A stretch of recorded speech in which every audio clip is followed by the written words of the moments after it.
예, 안녕하세요. 선박 저항 추진 추가 수업 자료고요. 본 수업하고는 뭐 직접적인 그런 수업 범위는 아니지만은 수업 때 제가 자꾸 얘기하던 부분이라 좀 정리를 해서 영상을 찍습니다. 우리가 그 수면파 얘기를 계속 하고 있는데 수면파의 지배방정식, 그 다음에 경계 조건,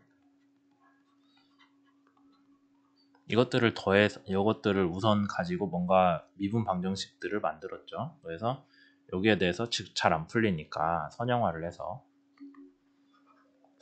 해가지고 뭔가 풀 수 있는 식으로 만들었을 때 에타가 뭐 알파 a 코사인 세타다 이런 식으로 구했죠.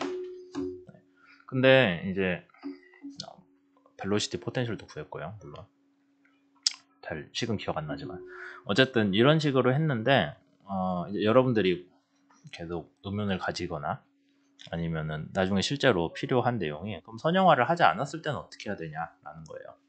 선형화를 안 하고 여기에서 나온 미분 방정식을 풀 수 있냐? 완전한 해는 못 구해요. 제가 아는 선에서는 완전한 해는 없고 그래도 비슷하게 비선형성을 보존한 채로, 그러니까 선형화를 안 한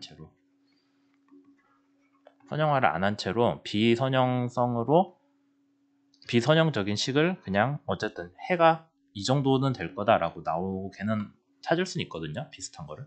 그게 이제 스톡스의 고차 수면파 이론이라는 겁니다. 그래서 이번 영상에서는 이걸 좀 설명을 하려고 하는데 다시 얘기하지만 시험에 나올 부분은 아니에요. 근데 혹시라도 나중에 여러분들이 수면파 관련한 문제에 좀 더 관심이 생긴다면은 그걸 꼭 알아야 돼서 원래는 해양유체 때 배웠을까 했는데 지금 조파장 그 수업 내용을 생각해 보면 해양유체에서 안 배웠거나 뭐 그럴 것 같아서 따로 합니다.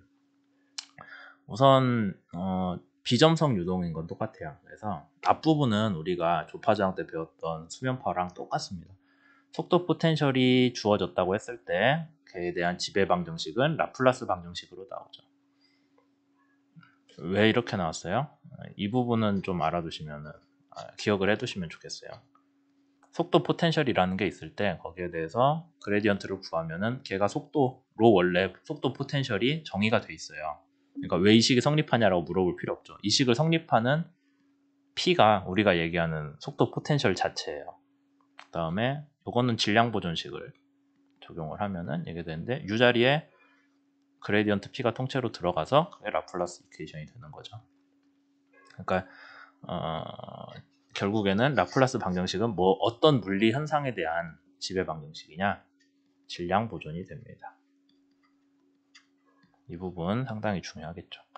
그 다음에 무한수심의 경계 조건, 수업 때도 얘기했었지만은 y가 마이너스 무한대로 갔을 때 마이너스 무한대죠. 우리 좌표계가 이 모양이니까 x, y니까 마이너스 무한대면 수면 아래쪽이에요. 거기로 갔을 때 수면파로 인한 영향이 0이 되어야 되고 속도가 당연히 0이겠죠. 수면파로 인한 속도는 0이 되어야 되고 그러니까 수면파 영향을 안 받기 때문에 0이 되는 거예요. 이거는 수면 밑바닥이 이 고체로 된 벽이라서 거기서 점성으로 인한 노슬립 그런 얘기 절대 아니에요. 그 다음에 여기에서 그러면은 벨로시티 속 포텐셜도 0이다 라는 조건을 끄집어낼 수 있죠. 경계 조건. 그 다음에 이제 우리가 수면에서의 경계 조건을 두 개를 배웠잖아요. 하나는 여기 순서가 운동학적 먼저 썼네. 운동학적 경계 조건. 그 다음에 또 하나는 동력학적 경계 조건. 이거 뭐 굳이 설명하지 않겠습니다. 결과적으로 나오는 식은 이렇게 나오죠. 그러니까 얘는 수면의 수직이고 수직인 방향 성분을 뽑아내자라는 뜻이에요. 여기 내적이랑 그레디언트 치는. 그 다음에 거기에 대해서 유체 입자 속도, 수면이 움직이는 속도 것들을 각각 성분을 뽑아냈죠. 그랬을 때 나오는 식이 이거예요. 미분 방정식이. 근데 우리가 그때 선형 수면파 할 때는 미분항이 두 개나 곱해져 있는 데는 어려우니까 빼자라고 얘기를 했었죠. 그냥 다루지 말자. 값이 작으니까. 그랬는데 얘를 살려둘 거예요. 이번에는. 그 다음 동력학적 경계 조건을 뭐 베른 의식에 적용하는 건 수업 때 얘기했고요. 여기에서 우리가 또 뭘 했었냐면은 그때 속도의 제곱항은 또 크지 않고 비선형항이니까 크지 않다고 가정하고 지우자라고 했는데 이번에 안 지울 거예요. 근데 이제 여기까지 왔으면은 변수가 꽤 많아요. 우리가 다뤄야 되는 변수가 우선 포텐셜 있죠. 에타, 수면 있죠. 근데 거기에 또 추가로 x, y, t라는 변수들 있죠. 그러니까 이게 너무 복잡해가지고 우리가 식을 정리를 하기가 좀 힘이 든다 라고 해서 x하고 t는 우리가 애초에 하나의 변수로 묶을 수가 있다는 거 알고 있었습니다.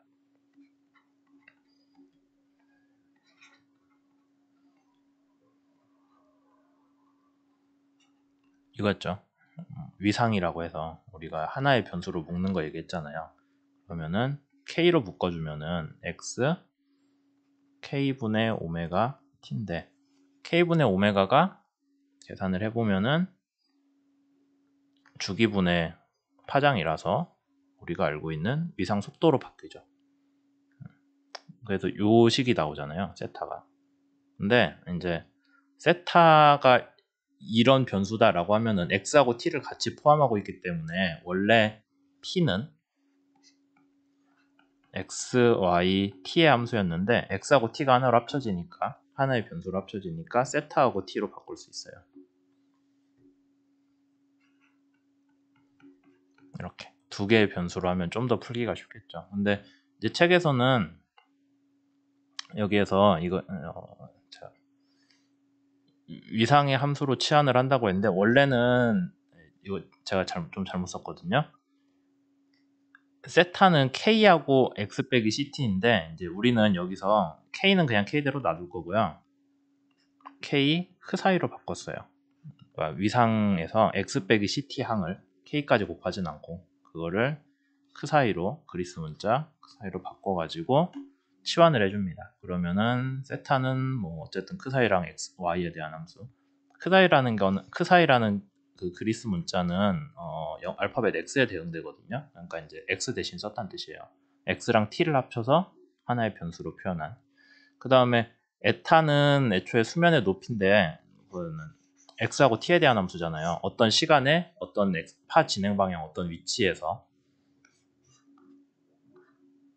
x에 대해서 이렇게 갈 때 얘가 에타잖아요. 수면 높이가. 그러니까 얘는 x하고 시간에 따라 변하죠. t 함수. y에 대한 함수가 아니에요. 그러니까 얘는 한 번에 그 사이에 대한 함수로 바꿀 수 있습니다. 그 다음에 얘를 미분하면은 이제 얘는 에타는 하나의 변수, 그 사이 하나의 변수에 대한 함수기 때문에 미분한다고 해서 편미분은 될 수가 없죠. 그냥 상미분만 되는 거예요. 포함한 변수가 그 사이 하나뿐이니까. 그래서 이렇게 치환이 가능합니다. 운동학적 경계 조건식이 좀 간단해져요. 실제로 간단한지는 잘 모르겠지만 여기서 조금 설명을 드리자면은 이런 항이 있죠. 얘는 여러분들이 어떻게 해석해야 되냐면은 x가 그 사이로 치환됐잖아요.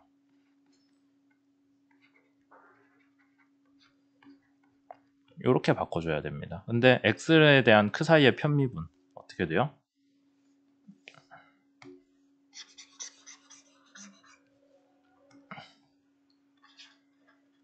우선 요거부터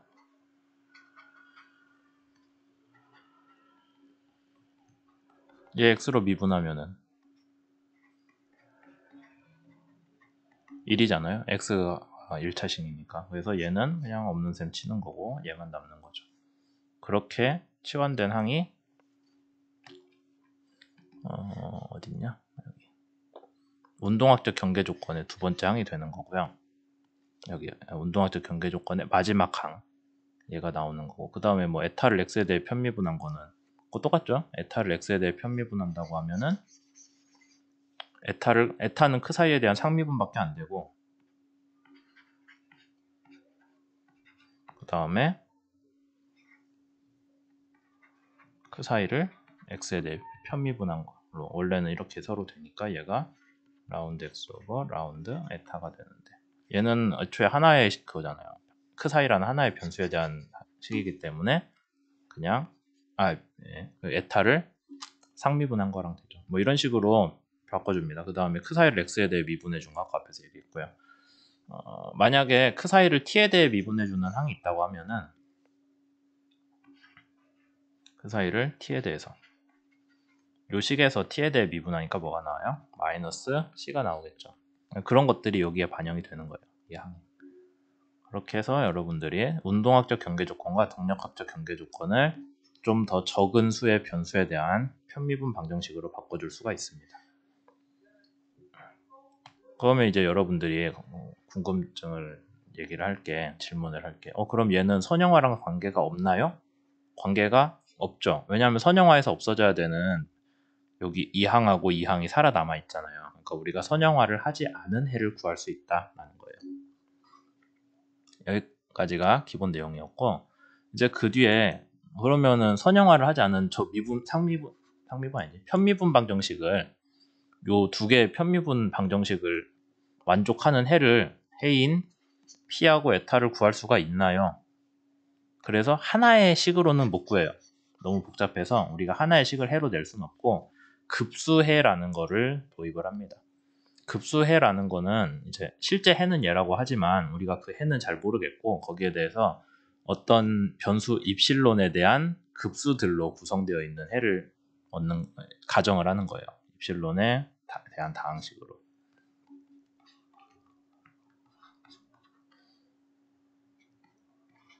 그러니까 P가 뭔지는 모르겠는데 이런 P에 대한 개수들을 P에 대한 식이 입실론이라는 변수를 하나 끌고 와가지고 입실론 1, P1 입실론, P2 입실론 제곱 뭐 이런 식으로 되어 있는 해로 가정을 하는 거죠. 에타도 똑같이, C도 위상 속도예요. 뭐 이제 여러분들이 보면 아니 여기서 P0는 어디 갔나요? 라고 물어볼 수도 있는데 뭐 넣어도 되고 안 넣어도 돼요. 어차피 안 풀리는 거기 때문에. 그래서 얘는 그냥 0으로 놓고 안 보는 경우들이 많습니다. 어쨌든 이런 식의 값이 나오고요. 그럼 라플라스 이퀘이션에 대해서 적용을 해볼게요. 그러니까 왜 이런 그 급수해를 들고 왔냐면 급수해를 가지고는 여러분들이 이렇게 문제를 풀 수 있어요. 얘네 둘에 대해서 앞에서 구했던 지배방정식 있잖아요. 걔가 만족을 해야 돼요. 그 다음에 얘에 대해서도 또 따로 만족을 해야 돼요. 지배방정식 제곱항에 대해서 세제곱에 대해서도 따로 만족을 해줘야 돼요. 그러니까 얘네가 갈수록 여러 개의 그 해들의 합으로 전체 해를 가정을 하고 그 전체 해를 구성하는 각각의 요소들에 대해서 지배방정식이 따로따로 만족이 되어야 된다라는 그런 이제 선형적인 관점으로 접근을 할 수가 있죠. 여기서 얘기하는 선형성이라는 거는 각 해들에 대한 합이 전체 해고 그 다음에 각 해들에 대한 지배방정식의 결과가 전체 해에 대한 지배방정식과 같다라는 관점으로 접근을 하는 거지 이게 그 앞에 우리가 수업 때 얘기했던 선형화랑은 전혀 다른 거예요. 그래서 만약에 그냥 하나만 써볼게요. 제곱. 얘는 어떻게 표현이 되냐? 실제로 전개해보세요. 이렇게 쓰면 안 되겠다.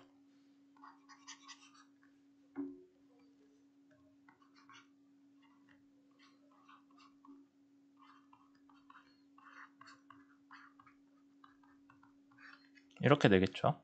그 다음에 여기 그 라플라스 이퀘이션은 기본적으로 두 번 편미분이기 때문에 서로 여기 안에서 서로 더했다고 해서 그 괄호 밖으로 끄집어내지 못하는 게 아니죠. 괄호 밖으로 낼 수 있으니까 이 부분이 상당히 중요하겠죠. 그러면 얘가 잠깐만 얘를 이렇게 쓰면 안 된다. 이렇게 쓸 때 라플라스 이퀘이션이니까 어차피 좌변의 결과는 0으로 우변은 0으로 항상 나오죠. 그러면 입실론이라는 거는 우리가 1보다 작은 임의의 수예요. 왜냐면 1보다 큰 수를 넣으면은 뒤로 갈수록 입실론 무한대 제곱까지 갈 텐데 걔가 무한대로 가잖아요. 그래서 입실론은 1보다 크면 안 돼요. 급수해를 구할 때. 입실론 무한대가 0에 가깝게 가집니다. 그래서 그런 식으로 접근을 한다면은 입실론은 0이 아니에요.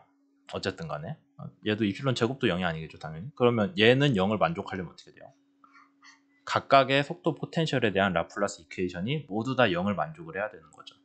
그게 이런 식으로 우리가 나옵니다. 그러니까 라플라스 이퀘이션에 대해서 급수 해를 적용을 했을 때 각 해들이 라플라스 이퀘이션을 각각 만족을 해야 돼요. 똑같은 이유로 각 해들이 여기에다가 온동학 경계 조건 식에다가도 집어 넣었을 때 우리가 각 해들이 입실론에 대해서 입실론은 0이 아니기 때문에 입실론을 제외한 나머지 애들이 뭐 어떤 조건을 만족해야 된다라는 그런 관점으로 접근을 할 수가 있어요.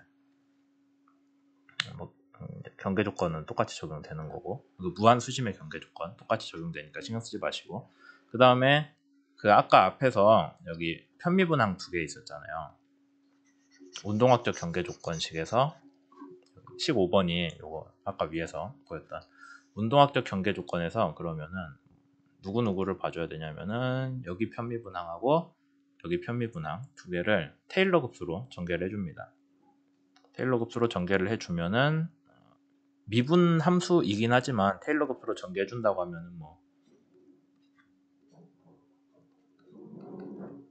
테일러 급수 기억은 나죠?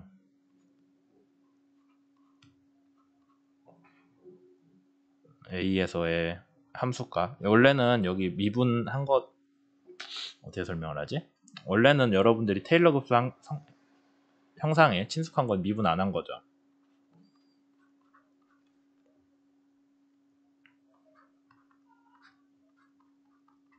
뭐 이런 식이잖아요. 테일러 급수 여러분들한테 친숙한 꼴은. 근데 테일러 급수도 다항식의 합이기 때문에 미분을 해주면은 전체한테 똑같이 한 번씩 미분한 게 들어가는 거죠.